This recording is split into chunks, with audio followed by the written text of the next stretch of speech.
que vem primeiro em 2023. Bradesco. Boa noite. Boa noite. 2 homens foram libertados de um cativeiro em São Paulo. Segundo uma das vítimas, os sequestradores o ameaçaram até de mutilação. O Jornal da Record mostra com exclusividade o local onde as vítimas ficaram reféns dos criminosos. A suspeita é que ele fosse usado todos os dias pelos sequestradores. O refém foi liberado às pressas do cativeiro e chegou descalço e sem documentos à delegacia. O homem foi sequestrado ontem à noite quando voltava para casa. Isso era por volta de umas 7h30 da noite. E eu fiquei nesse cativeiro com eles até umas 9 horas apanhando e levaram o dinheiro dos cartões de crédito, o dinheiro das contas. Ele foi rendido por 4 criminosos numa das mais movimentadas avenidas de São Paulo. No cativeiro, viveu momentos de desespero. Os sequestradores queriam a senha do notebook da vítima levada pela quadrilha para outro endereço. O problema era que o computador só ligava com a digital do refém. Aí eles queriam cortar meu dedo, chegaram a pegar um facão. O homem ficou durante 17 horas num cativeiro aqui nesta comunidade, na zona norte de São Paulo. Ele só foi resgatado porque os policiais militares chegaram para libertar uma outra vítima que estava aqui neste barraco, na mesma rua. Ele tocou o telefone lá no meu cativeiro e uma mulher falando para ele que a polícia estava lá e eles sumiram. Uma mulher que fazia a segurança do cativeiro foi presa. A outra vítima é este jovem, de 24 anos. Ele ficou 15 horas amarrado. Morador de Valinhos, no interior do estado, ele foi atraído para a capital paulista para um falso encontro, que foi marcado através de um aplicativo de relacionamento. No local combinado, ele foi rendido e levado direto para a comunidade. Pelo menos 8 sequestradores se revezaram nas agressões. Perdeu o seu celular, foram efetuadas algumas transações bancárias para conta de terceiros, tá certo? E ainda houve uma cobrança aí de preços de resgate em relação à família da vítima. O Jornal da Record conseguiu acesso com exclusividade a um dos cativeiros. O barraco tem apenas um cômodo, estava com muitas caixas e tinha uma cama. Tá um cheiro forte, né? A polícia investiga a participação de menores na quadrilha e também há quanto tempo os criminosos usavam o local. Segundo a PM, ninguém morava no barraco. Ali era usado apenas como cativeiro e recebia vítimas todos os dias da semana. Uma lei que completa 2 anos em abril tem ajudado vítimas de um crime muito praticado na internet. É o stalking, que em português significa perseguição. Dados do Conselho Nacional de Justiça mostram que o número de denúncias vem crescendo desde a implantação da lei. Autores desse tipo de crime podem pegar 2 anos de cadeia. Os ataques eram pesados, mensagens maldosas, difíceis de serem lidas. Até fotos e vídeos foram usados para tentar manchar a imagem da Sara. A advogada também trabalha como modelo. Estava em um dos melhores momentos profissionais, prestes a fechar vários contratos. Mas foi tudo cancelado depois dos ataques que sofreu. 2 meninas começaram a me marcar nas redes sociais, dizendo coisas, histórias absurdas a meu respeito.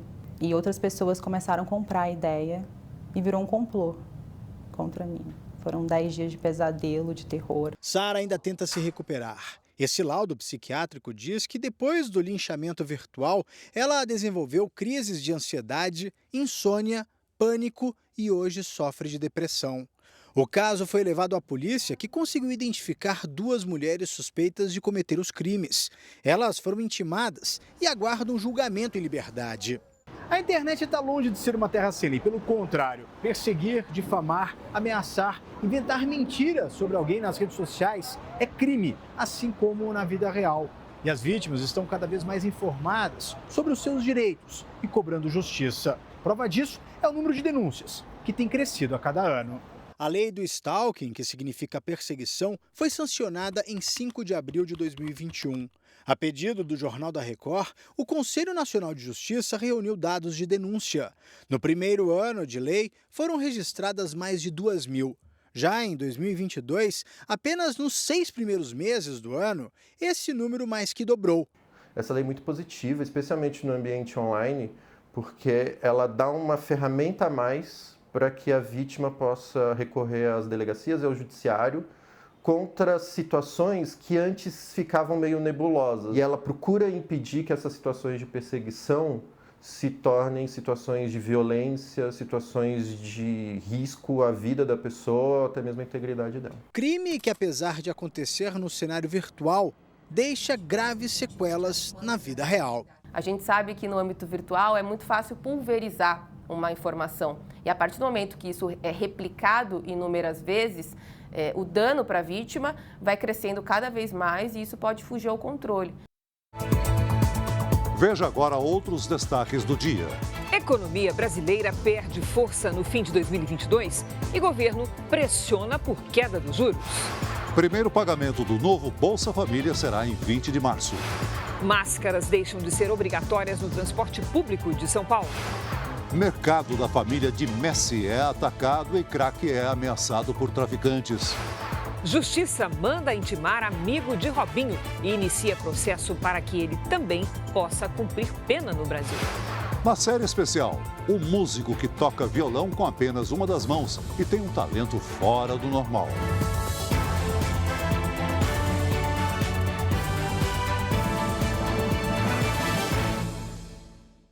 Oferecimento: Bradesco. Renegocie suas dívidas com condições especiais.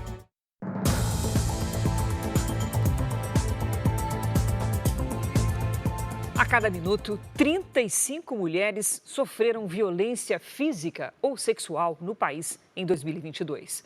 Foram mais de 18 milhões e meio de vítimas, perto de 1/3 da população feminina do Brasil. Esse percentual é o maior desde que o levantamento do Fórum Brasileiro de Segurança Pública começou a ser feito há 5 anos.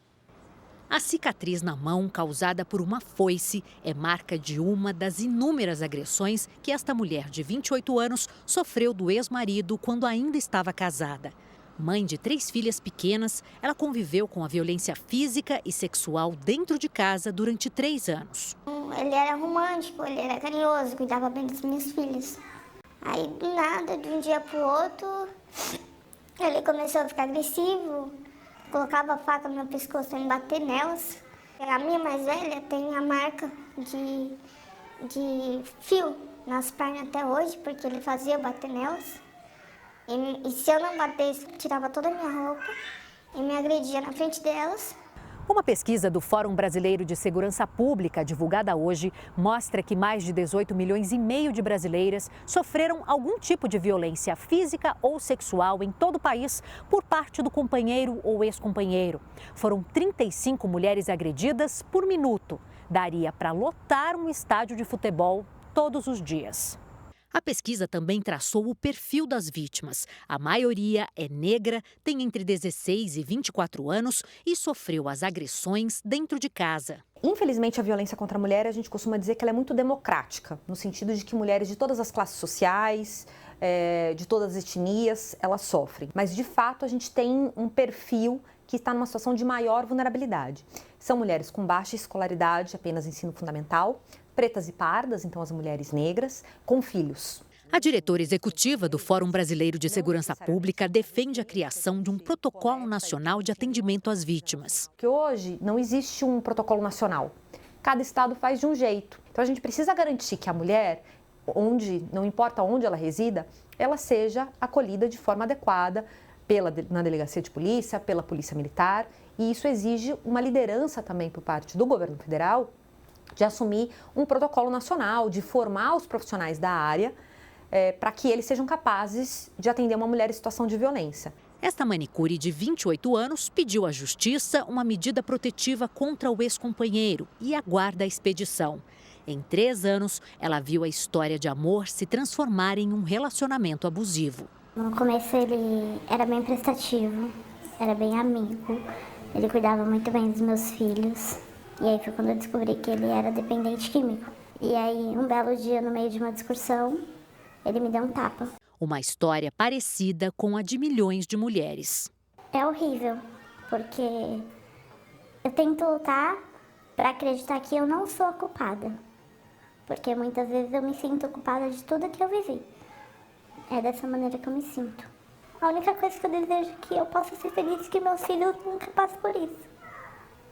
A Polícia Federal fez uma operação para desarticular uma organização criminosa de tráfico internacional de armas no Brasil. A investigação teve início depois que quase 200 fuzis foram apreendidos no Paraguai. Todo o armamento tinha como destino o Rio de Janeiro, onde seria vendido para traficantes de drogas. Foram 6 mandados de busca e apreensão cumpridos nos estados da Bahia e do Paraná. O objetivo era encontrar provas que levassem aos responsáveis por um esquema internacional de tráfico de armas. A Polícia Federal contou com o apoio de forças de segurança dos Estados Unidos e do Paraguai. Os bens dos suspeitos, que podem chegar a 10 milhões de reais, foram bloqueados. Segundo as investigações, o armamento era enviado para comunidades aqui do Rio de Janeiro e tinha como destino os complexos da Maré e do Alemão, na zona norte da cidade, e que são comandados pela maior facção do estado. Comercializam ilicitamente esse material bélico vindo do exterior de forma clandestina. O esquema passou a ser investigado depois que 180 fuzis desmontados foram apreendidos no Aeroporto Internacional Guarani, no Paraguai, em março de 2020.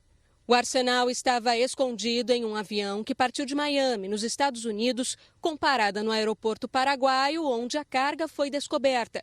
Mas o destino final eram as comunidades cariocas. As armas são usadas por traficantes de drogas para manter o domínio das comunidades e também em confrontos com as forças de segurança do Rio, como os que aconteceram hoje, no Complexo da Maré e na Vila Aliança. Neste vídeo, um criminoso faz diversos disparos para o alto com um fuzil após a chegada da polícia à região. Os envolvidos no esquema vão responder por lavagem de dinheiro, evasão de divisas, tráfico internacional de armas e comércio ilegal de armas. Um médico radiologista foi preso em flagrante após uma paciente denunciar que foi abusada durante um exame no Rio de Janeiro. Ele vai responder por violação sexual mediante fraude.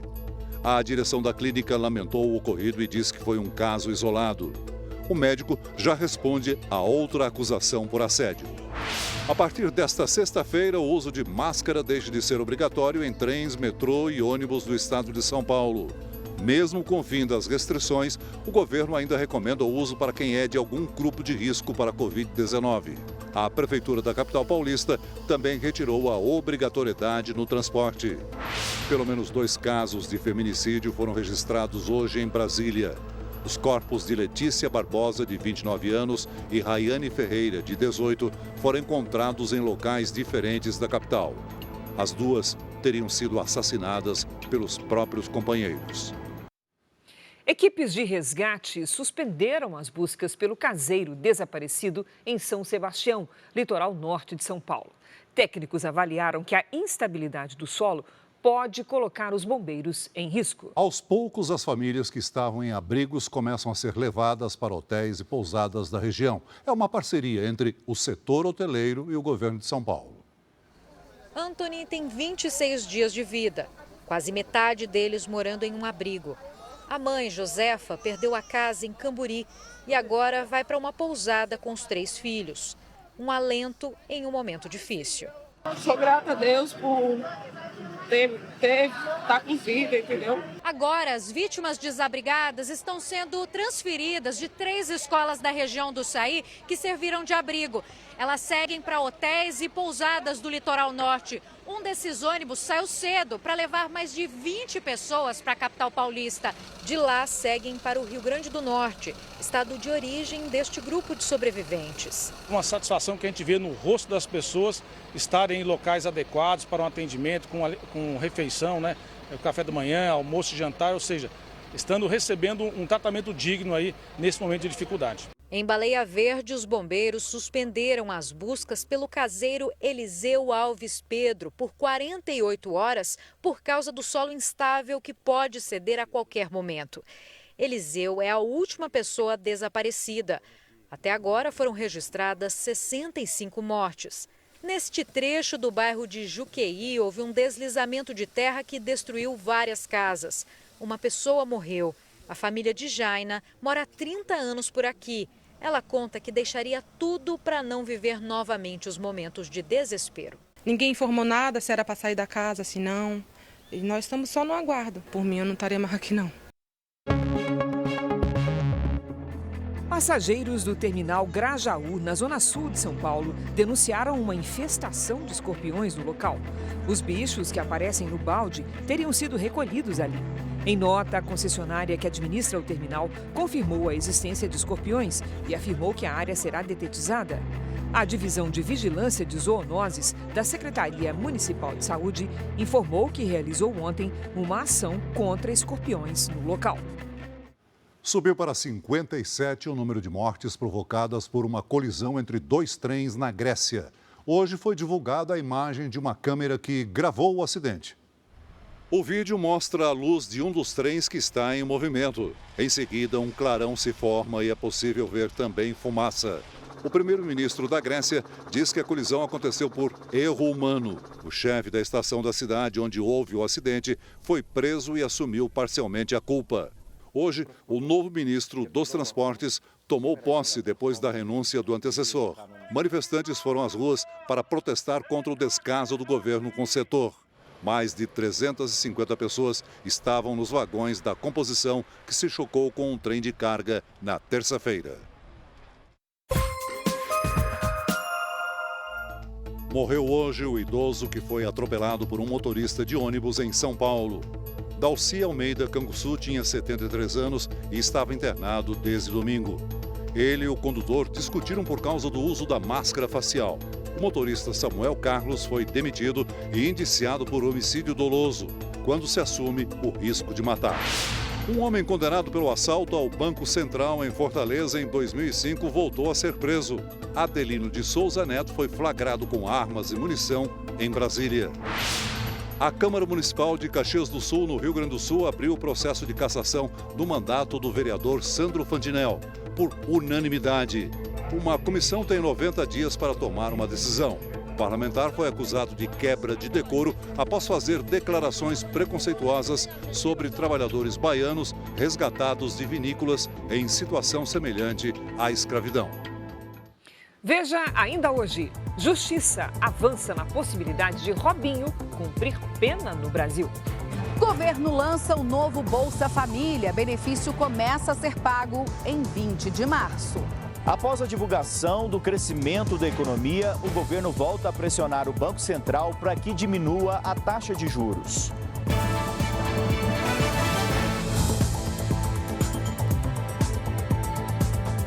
O governo federal lançou hoje o novo Bolsa Família. O benefício começa a ser pago em 20 de março. A meta do governo é beneficiar cerca de 20 milhões de famílias. Agora, o programa leva em conta o tamanho e as características de cada grupo familiar. Terão acesso ao benefício as famílias com renda mensal de até R$ 218 por pessoa.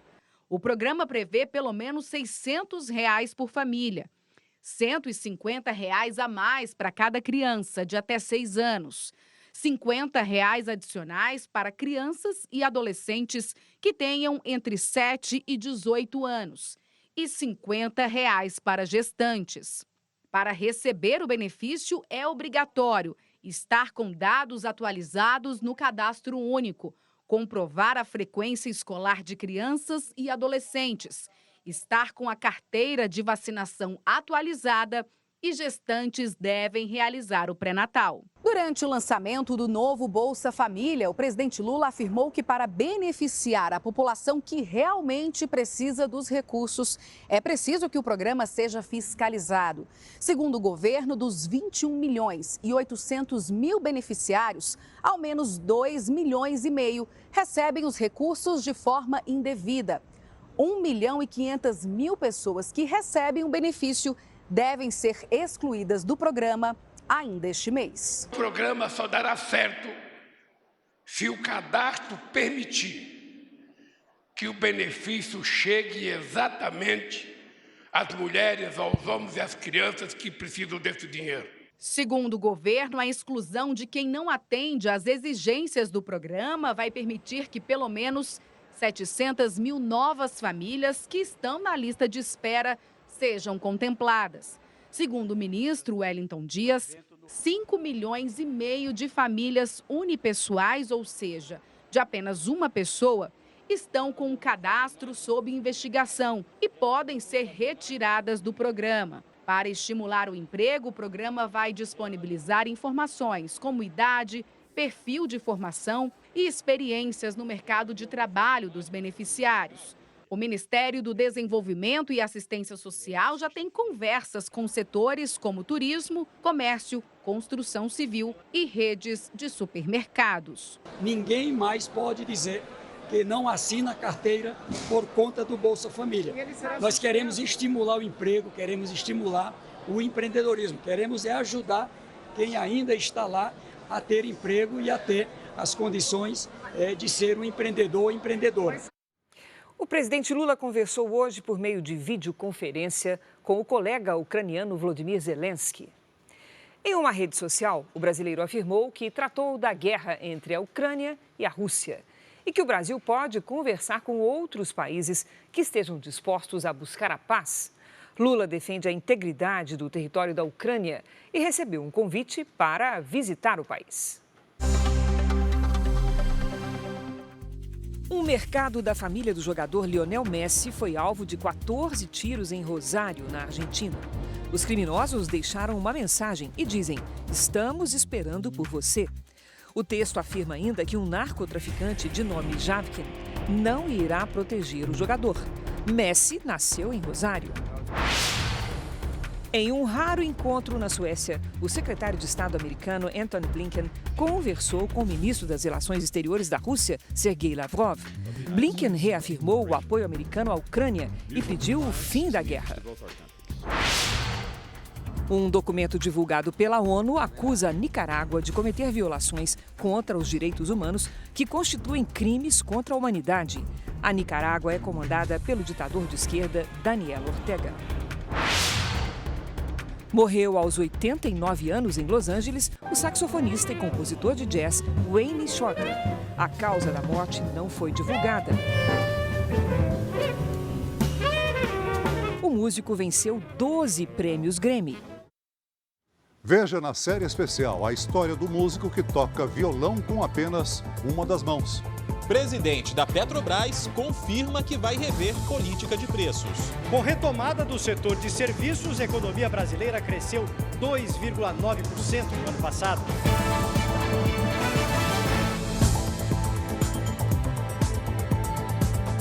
Novidades do caso Robinho. O Superior Tribunal de Justiça deu mais um passo para que ele possa cumprir a pena por estupro no Brasil. No processo a que o Jornal da Record teve acesso, trechos inéditos do depoimento da vítima mostram a participação do amigo Ricardo Falco, também condenado no estupro coletivo. O amigo de Robinho, Ricardo Falco, foi o primeiro a ser convocado pelo Superior Tribunal de Justiça do Brasil. Ele também foi condenado pela justiça italiana a 9 anos de prisão por participar do estupro coletivo de uma mulher que teria sido embriagada por eles. O Jornal da Record teve acesso ao processo. Segundo o documento, a vítima contou em depoimento que Ricardo Falco, conhecido dela há alguns anos, havia chegado mais tarde ao local. No momento do estupro, quando a mulher percebeu que estava rodeada pelos brasileiros, ela ainda não sabia o que estava acontecendo. Depois, se lembrou que fez sexo oral em Robinho e vaginal com outro homem e que foi levada ao carro por Ricardo Falco. Ainda segundo a mulher, Ricardo disse que todos estavam um pouco bêbados e que ela só havia feito sexo com uma pessoa voluntariamente, sem que ninguém houvesse se aproveitado dela. A vítima disse ainda que pensava que Ricardo tivesse apenas assistido ao fato, mas os peritos encontraram vestígios do sêmen dele no vestido da moça. Uma amiga contou que viu a vítima perguntar a Ricardo: "Por que você deixou que acontecesse isso tudo?" Ele alega ter pensado que a mulher estava consciente. Além de Ricardo Falco e Robinho, outros 4 brasileiros também participaram do estupro da jovem albanesa em Milão, na Itália. Robinho e Ricardo foram os únicos condenados pelo crime, mas permanecem em liberdade porque já haviam voltado ao Brasil quando a justiça italiana definiu a condenação. Como não podem ser extraditados, o governo da Itália pediu a transferência da pena. As defesas de Robinho e Falco ainda não se pronunciaram. A citação do amigo de Robinho faz parte de um rito do Superior Tribunal de Justiça para que a pena definida no exterior seja cumprida aqui no Brasil. Se não houver contestação das defesas, a decisão vai ser tomada pela presidente do STJ. O processo pode levar até 2 anos. Conseguimos falar com o advogado da vítima na Itália. Não vuole lasciare interviste, não vuole strumentalizzare. O italiano Jacopo diz que a mulher prefere se manter no anonimato e ela espera uma ação efetiva da justiça brasileira. Noi conosciamo la vostra Costituzione che impedisce l'estradizione e la rispettiamo. Quindi va benissimo che la pena venga scontata in Brasile. L'importante è che venga scontata. A polícia investiga se uma casa foi usada como cativeiro para crianças na região metropolitana de Belo Horizonte. A polícia chegou de madrugada ao endereço em São Joaquim de Bicas, na Grande Belo Horizonte. A casa estava vazia, mas o arroz pronto e a televisão ligada levantam a suspeita de que havia alguém no imóvel pouco antes da entrada dos PMs. Bombeiros e peritos usaram cães farejadores na busca por pistas que possam explicar o que acontecia no terreno. De todos os cômodos, o que mais impressionou a polícia foi este aqui. Os bombeiros tiveram que abrir esse espaço para poder entrar. O acesso não é fácil. Aqui, nesse pequeno espaço, lembra uma cela. Há uma televisão, uma cama de alvenaria e um vaso sanitário. O único meio de acesso era pelo telhado, que está quebrado, o que levanta a hipótese para a polícia de que este lugar foi usado como cativeiro das crianças. A investigação começou no início de fevereiro, depois da morte de um menino de 4 anos, que morava com a mãe e outros 4 irmãos num desses barracos. A mulher foi presa suspeita de homicídio. 2 filhos dela, que estavam no terreno na ocasião, foram mandados para um abrigo. As outras 2 crianças foram encontradas dias depois, sem comida e sem água, trancadas num apartamento em Belo Horizonte. Ambas estão internadas com desnutrição. Uma mulher, que seria a dona do terreno onde a família vivia, teria abandonado as crianças no apartamento. Ela ainda não foi localizada. A polícia investiga se essa mulher torturava as crianças no terreno. A mãe disse à Defensoria Pública que era mantida em trabalho análogo à escravidão no local. Pacientes que buscaram atendimento em hospitais administrados pela organização social SPDM denunciam que foram vítimas de negligência e até erro médico. Você vem acompanhando esse assunto aqui no Jornal da Record. A Associação Paulista para o Desenvolvimento da Medicina recebe dinheiro público para atender a população, mas nos últimos anos fechou as portas de uma emergência na Grande São Paulo e é alvo de processos na Justiça. Conseguir atendimento no Hospital Geral de Guarulhos, na Grande São Paulo, só assim, aos berros. O segurança não deixou passar por dentro do hospital a mulher passando mal. Isso é um absurdo. Quem fez o flagrante pelo celular foi a Fabiana Rodrigues, que está com o pai internado no mesmo hospital há 2 dias. Só conseguiu a vaga depois de brigar muito. A gente estava gravando a reportagem aqui em frente ao hospital, a Fabiana nos procurou para fazer uma denúncia. Consegui internar meu pai ontem, 11 horas da noite. Ele ficou mais de 12 horas sentado numa cadeira de roda. Eu tive que falar na ouvidoria, chamei a polícia, liguei 190. A Fabiana tenta há 2 meses marcar uma consulta para o pai de 86 anos, que fez aqui uma cirurgia no fêmur. Ela mandou mensagens no canal de atendimento do hospital. Nenhuma foi respondida. O Hospital Geral de Guarulhos é administrado pela SPDM, a Associação Paulista para o Desenvolvimento da Medicina. É uma organização social de saúde que recebe dinheiro público para prestar atendimento à população. Só em 2021, foram mais de 7 bilhões e 900 milhões de reais em recursos para serem empregados em 453 unidades de saúde. O valor não teria sido suficiente, por exemplo, para manter a emergência do Hospital Geral de Guarulhos, fechada há 2 anos.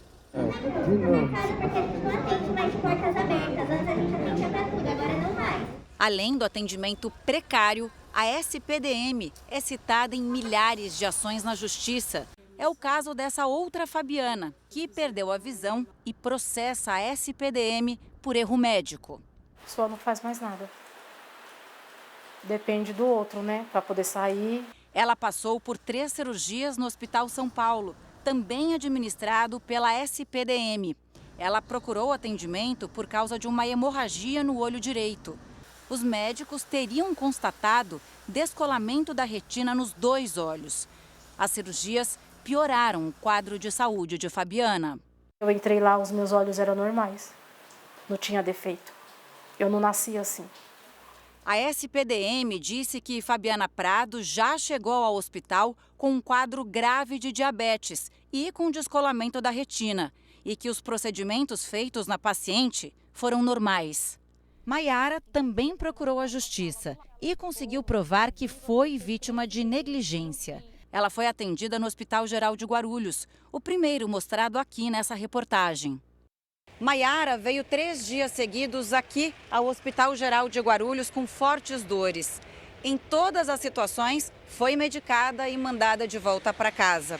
Só na última vez, um médico percebeu a gravidade do caso. Já era tarde. Maiara passou por uma cesariana de emergência. A filha nasceu, mas morreu minutos depois. O parto aconteceu em julho de 2017. Eu ouvi ela chorar. Ela só permaneceu viva durante os 30 minutos que eles tentaram ficar reanimando ela. Na decisão de 2022, o juiz considerou a conduta desastrada do hospital e que a morte da criança poderia ter sido evitada se fossem utilizadas melhores técnicas da medicina. Houve uma condenação no valor de R$150 mil.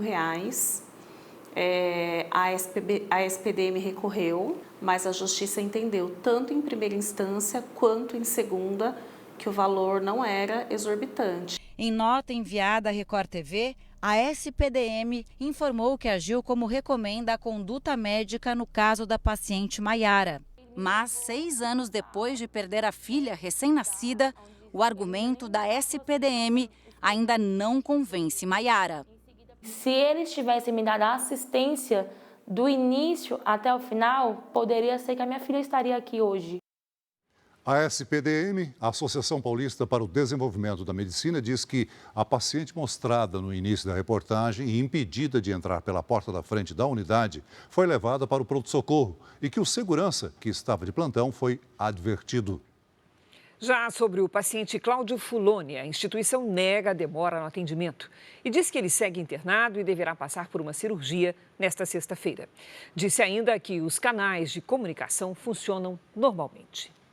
O Produto Interno Bruto, que é a soma de todas as riquezas e serviços gerados no país, cresceu 2,9% no ano passado. Apesar do resultado positivo, os números mostram que o crescimento do país desacelerou nos últimos meses de 2022. De prato em prato, são 7.500 refeições por dia, só no almoço. Muito mais do que um ano atrás. A rede de restaurantes, que é contratada por empresas para cuidar da alimentação dos funcionários, achou a receita para crescer. Aproveitou a recuperação da economia para dobrar o número de clientes. Sem dúvida nenhuma foi um ano de oportunidades, né? Tivemos muito trabalho, fato, mas foi um período que, para quem soube aproveitar bem as oportunidades, um período também de crescimento. Restaurantes, bares, hotéis, salões de beleza, todos os serviços tiveram crescimento no ano passado. O setor teve uma alta de 4,2%. No período de pandemia, o mundo ele passou a consumir mais bens e menos serviços. Com a reabertura gradual dos mercados, as pessoas passaram a consumir muito mais serviços. Então, nesse meio tempo, teve o quê? Uma demanda retraída. Por isso que as pessoas buscaram consumir, viajar, hotéis, lazer, turismo. Então, esse foi um dos grandes impulsos. O desempenho foi pior em outros setores. Na indústria, muitas empresas enfrentaram a falta de matérias-primas e a alta foi de apenas 1,6%. Com queda na produção, a agropecuária dessa vez recuou 1,7%. Foi a retomada do setor de serviços que fez a diferença para a economia avançar. O Brasil cresceu 2,9% no ano passado. Em 2021, O país havia crescido 5% depois da economia afundar em 2020 por causa da pandemia. O resultado do ano passado teve influência da melhora do emprego. O consumo das famílias aumentou 4,3%.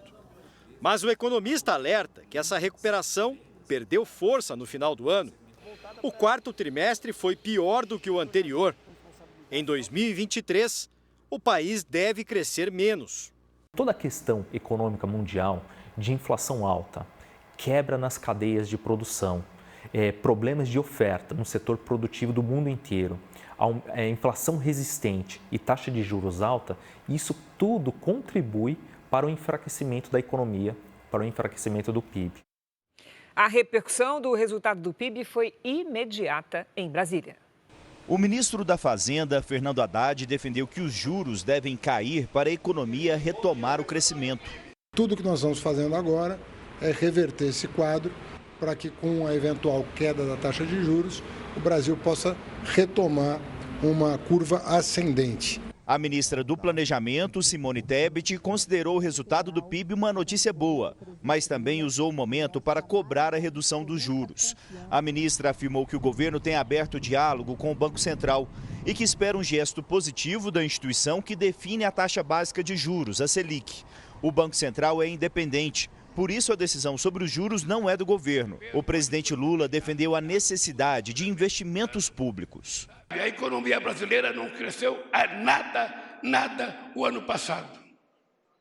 Então, o desafio que nós temos agora, companheiros, é fazer a economia voltar a crescer. E nós temos que fazer investimento. O governo cobra a redução dos juros porque sabe que com a taxa elevada tem pouca margem para o crescimento. Os juros altos travam o consumo, são usados para controlar a inflação e freiam também o crescimento econômico. A previsão de crescimento para este ano é abaixo de 1%, o que em breve deve pressionar a equipe econômica e o presidente Lula. O ministro Fernando Haddad não trabalha com a possibilidade de recessão e tem como prioridades, além da redução dos juros, a reforma tributária, para tentar melhorar o desempenho da economia.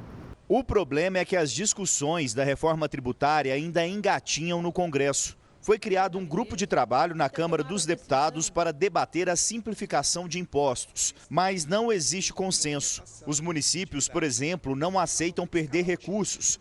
Já o projeto do novo modelo fiscal para impedir o crescimento da dívida pública e substituir o teto de gastos deve ser apresentado ainda este mês. A equipe econômica tem dito que o texto deve ser entregue ao Congresso antes do dia 21, quando acontece a próxima reunião do Comitê de Política Monetária do Banco Central. Um dia depois da Petrobras anunciar lucro recorde em 2022, o presidente da empresa disse que a estatal deve alterar a política de preço dos combustíveis e depender menos da variação do dólar no mercado internacional. As ações da empresa fecharam em queda pelo terceiro dia seguido. Hoje foi a primeira vez que Jean Paul Prates admitiu mudanças na política de preços dos combustíveis da empresa. Com a retomada depois da pandemia e a guerra entre Rússia e Ucrânia, o preço em dólar subiu no mercado internacional e o brasileiro sentiu no bolso. O presidente da Petrobras confirmou que vai buscar uma nova fórmula para manter a empresa competitiva. Nós vamos nos defender. Enquanto houver fatia de mercado para a Petrobras captar, ela vai captar dentro das regras, dentro da competitividade natural. Agora, como foi antes, deixar entrar concorrentes e aplicar um preço abstrato, não é? Só para favorecer o meu concorrente, eu não posso admitir que eu faça isso. No ano passado, a Petrobras registrou lucro líquido recorde de mais de 188 bilhões de reais, valor 77% maior em relação a 2021. Com o resultado, os dividendos para os acionistas vão alcançar quase 36 bilhões de reais. Por ação, serão pagos R$ 2,74. O presidente Lula e petistas criticam a distribuição desses dividendos. Uma das alternativas seria destinar parte do valor pago em dividendos a investimentos futuros. O tema será proposto pelo presidente da Petrobras para a Assembleia Geral de Acionistas, marcada para o fim de abril. A falta de clareza sobre o futuro da empresa tem feito as ações da Petrobras flutuarem para baixo e para cima no mercado. Com as notícias de hoje, elas fecharam em queda.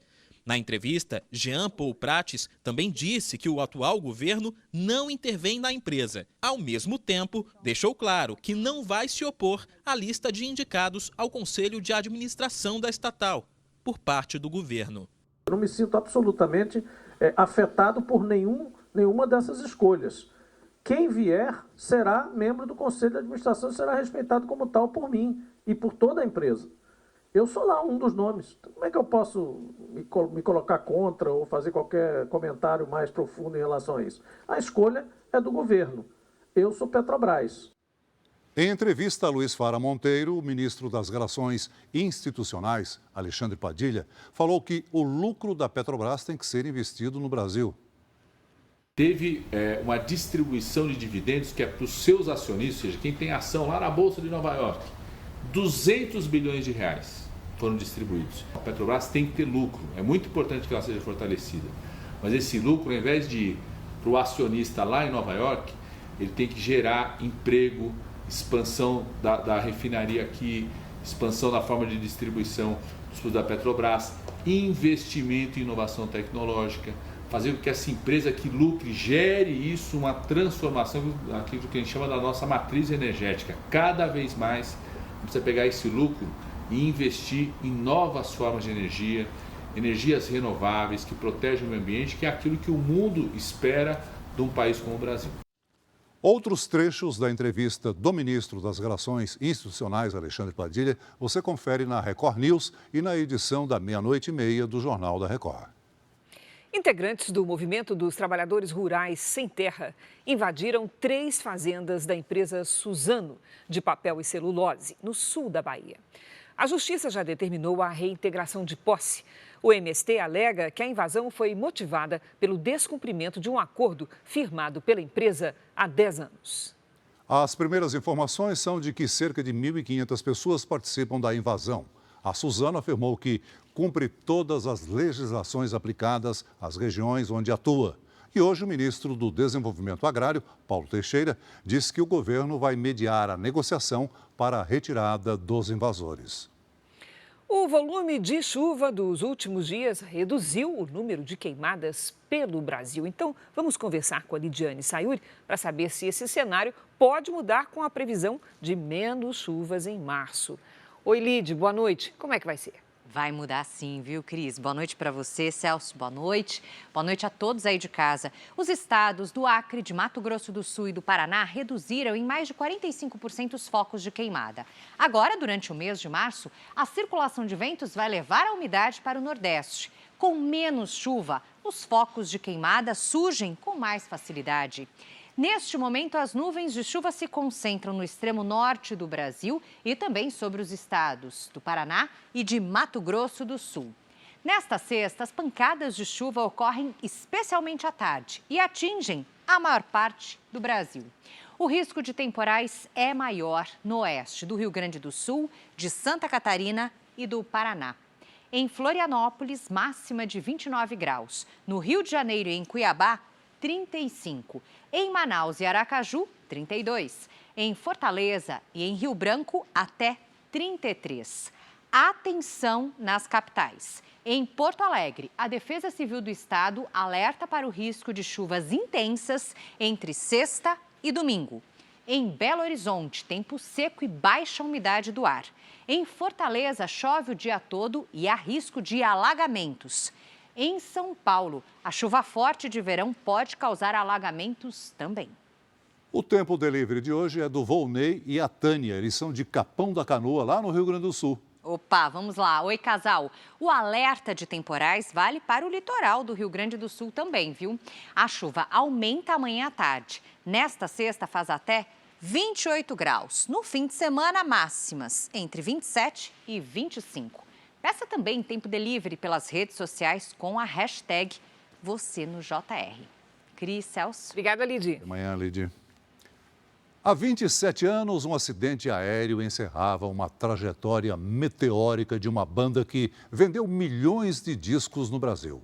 Os Mamonas Assassinas. Os meninos de Guarulhos jamais serão esquecidos. E a Record TV agora prepara uma série com a história deles. O Jornal da Record foi conferir como estão as gravações. O jeito carismático nas apresentações. As músicas bem-humoradas que a gente não consegue esquecer. Seus cabelos é da hora.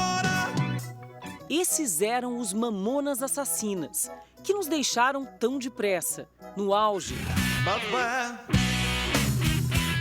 E vão ganhar uma superprodução na Record TV. É uma série que vai mostrar a trajetória desses 5 rapazes de Guarulhos, na Grande São Paulo, que colocaram adultos e crianças para cantar e dançar. É uma obra criada por Carlos Lombardi em parceria com Carlos Amorim e dirigida por Edson Spinello, referência na teledramaturgia brasileira. Essa expectativa de conhecer não os Mamonas do showbiz, mas os Mamonas pessoa, né? Como eles eram no dia a dia, é um grande desafio. E pensar que a banda durou apenas 8 meses. Da formação oficial, passando pelo sucesso do único álbum que vendeu 3 milhões de cópias, a morte trágica, num acidente aéreo no dia 2 de março de 1996, na Serra da Cantareira, em São Paulo. Foi pouco antes do pouso. Para reconstruir essa história, que começou bem antes do surgimento dos Mamonas, foi preciso muita dedicação, pesquisa, uma equipe afinada, um elenco talentoso. Rui Brissac tem o desafio de reviver Alexander Alves, o Dinho, vocalista e líder da banda. Aquele olhar seduzente, sabe? Uma coisa assim, seduzir você aí de casa. Então ele tinha essas coisas assim, né? Ele brincava muito, também fazer aquele sotaquezinho assim, desse jeito, né? Às vezes, recontar o passado com tantos detalhes, com tanta semelhança, revira memórias, mexe com a emoção. O coração aperta, mas é lindo. A alegria é maior. A alegria é maior do que um coração apertado. Recriar o jeito de se vestir de cada um deles exigiu quase 1 ano de estudos do figurino. São mais de 500 peças, muitas delas originais. A gente deve ter aqui, entre peças, sapatos e roupas, mais ou menos 50 figurinos. Mas o fato é que 10% desses figurinos todos, eles são especiais, porque são peças fabricadas pelos pais, pelos próprios músicos e que estão aqui, que são verdadeiras relíquias. Teve peças que a gente precisou lavar e eu não dormi à noite até chegar da lavanderia. Que responsabilidade. Não tem preço, né? Tudo por aqui é feito com muito carinho, com muito cuidado, dos cenários a maquiagem. A gente demorou em média de umas 4, 5 horas e agora a gente está dando só um retoque aqui. Bento, Júlio, Sérgio, Samuel e Dinho. Em breve a história dos Mamonas Assassinas de um jeito que você nunca viu. Contada aqui, na tela da Record TV. Você é meu chuchuzinho. Hoje, na nossa série especial, você vai conhecer a história de um músico que toca violão com apenas uma das mãos. Marcos Paulo sofreu um acidente aos 15 anos. Ele não desistiu da música e hoje chama a atenção de artistas famosos pelo talento fora do comum.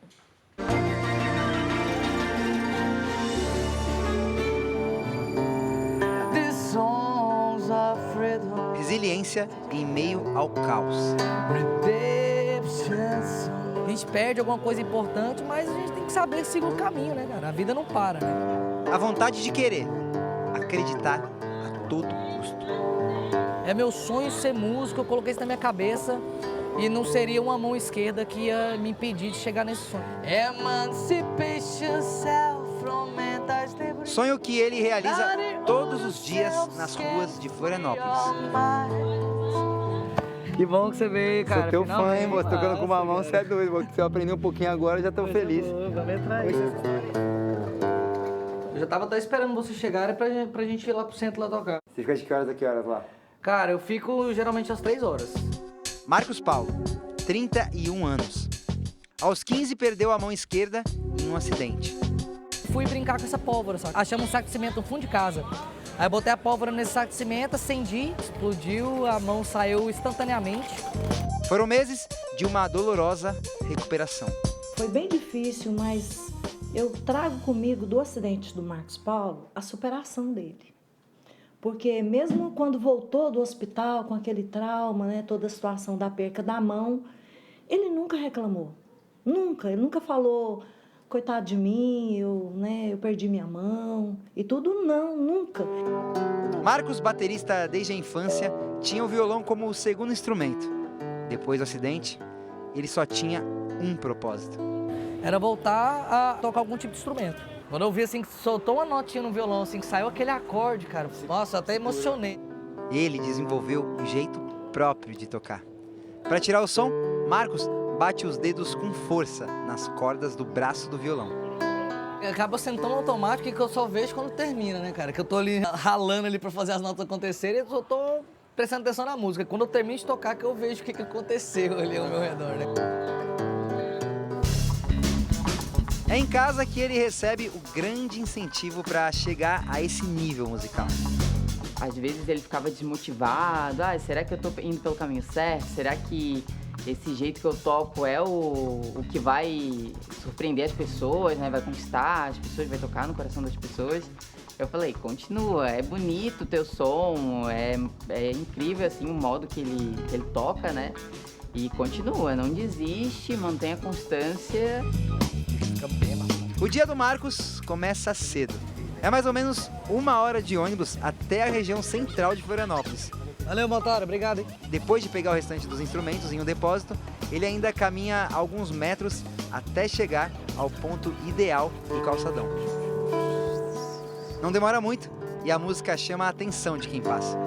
Tem gente que está do mesmo lado que você, mas... E emociona quem desacelera da rotina e topa parar para admirar.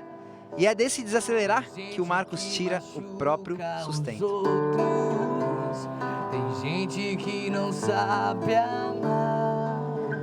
Que a deficiência que ele tem com um braço só, a gente fica comovido. Quem acredita sempre alcança. E a música que ele faz? Nossa, linda, né? linda demais. Adorei. E además que el talento musical es de otro nivel.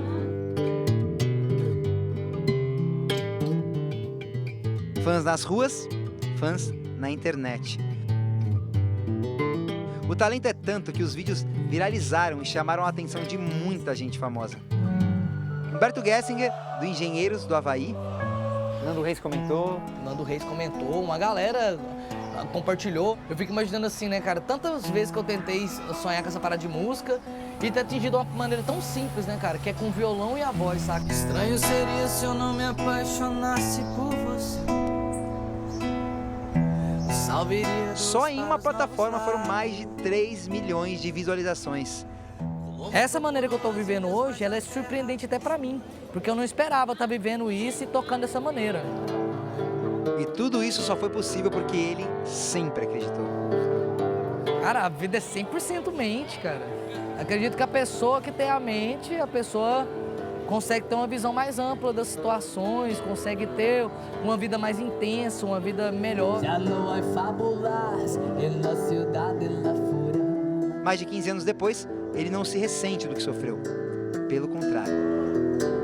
Se eu tivesse 2 mãos, eu estaria no emprego, alguma outra coisa, fazendo algo que eu não quero, preso nessa crença, entendeu? De ter que a minha vida é isso aqui mesmo, essa é a minha realidade, isso que eu vou fazer o resto da minha vida, sacou? Me contentar com o que eu estava vivendo na época. Meu objetivo é trabalhar com música. A deficiência é um acontecimento. Marcos é pura inspiração, inclusive para mim. Me arrisco na música também. Pra despertar. Hoje vocês conheceram a linda história do Marcos Paulo e puderam comprovar que às vezes os acidentes, os percalços da vida são apenas para nos mover para algo maior, para atingir mais pessoas com a nossa história. Até a próxima. Beijos nos corações. Gratidão.